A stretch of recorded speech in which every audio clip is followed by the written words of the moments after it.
Le Fonds monétaire international, FMI, a annoncé jeudi qu'il allait accorder 448,6 millions de dollars sur 3 ans au Congo-Brazzaville pour relancer l'économie de ce pays d'Afrique centrale plombé par la chute des prix du pétrole, en souhaitant une meilleure transparence de ses comptes publics. La décision du conseil d'administration autorise le déblocage immédiat de 44,9 millions de dollars au profit de la République du Congo, indique un communiqué du FMI publié.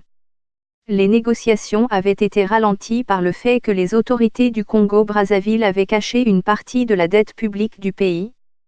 Autre difficulté et autre singularité, la Chine détient un tiers de la dette externe, selon des spécialistes, soit environ 2 milliards de dollars, selon certaines sources.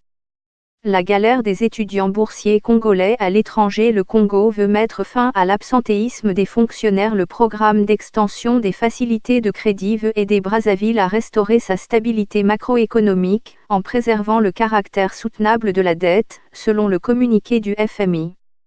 Il s'agit également, selon l'institution financière de Washington, de jeter les fondations d'une croissance plus forte et plus inclusive. Le programme cherche également à améliorer la gouvernance, pour parvenir à plus d'efficacité et de transparence dans la gestion des ressources publiques, spécialement dans le secteur pétrolier.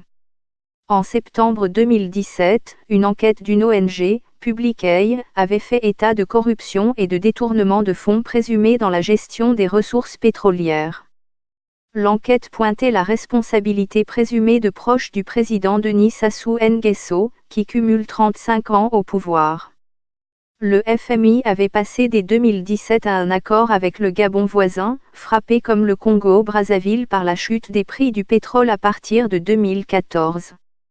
En pleine négociation, il avait été révélé en juillet 2017 que le Congo-Brazzaville cachait une partie de sa dette. Celle-ci s'établissait à près de 120% du PIB, 8,7 milliards de dollars, et non 77%, selon des révélations à l'époque de Radio France Internationale, RFI. Près de 2000 armes de guerre saisies au Congo-Brazzaville. Les stations-service manquent de carburant à Brazzaville. C'est un ouf de soulagement, mais ce n'est pas une victoire. Le FMI va devenir plus regardant, a réagi à Brazzaville Léon Meko, économiste à l'université Marien Gouabi. Ce qu'il faut craindre, c'est peut-être la réduction des dépenses dans les secteurs comme la santé et l'éducation, a ajouté l'enseignant-chercheur.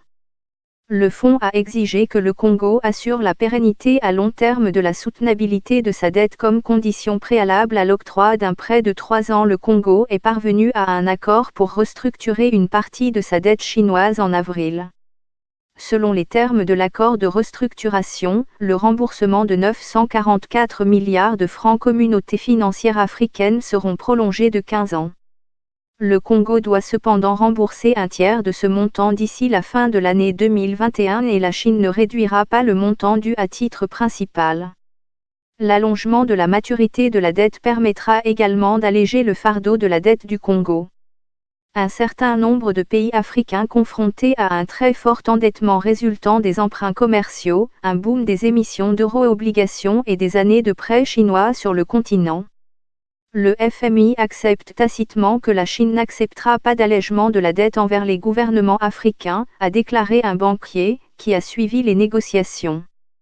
Le FMI conseille également au gouvernement congolais de se restructurer la dette à fort taux d'intérêt élevé qu'il a contractée auprès de négociants en pétrole, notamment Glencore et Trafigura. FMI, un Éthiopien à la tête du bureau Afrique pour être éligible au programme du FMI, le gouvernement congolais a entrepris une série de réformes visant à améliorer la transparence du processus de gestion des ressources publiques, en particulier dans le secteur pétrolier traditionnellement opaque. Mais le groupe de plaidoyer en faveur de la transparence dans la gestion des ressources naturelles Global Witness s'est plaint que les détails des accords de prêt garantis par le pétrole et les grands contrats d'infrastructure sont restés en grande partie cachés. La décision du FMI d'accorder un nouveau renflouement au Congo est une décision inquiétante relevant de l'amnésie institutionnelle et sape la nouvelle volonté affichée du FMI de lutter contre la corruption, a déclaré la chercheuse de Global Witness sur le pétrole Natasha White.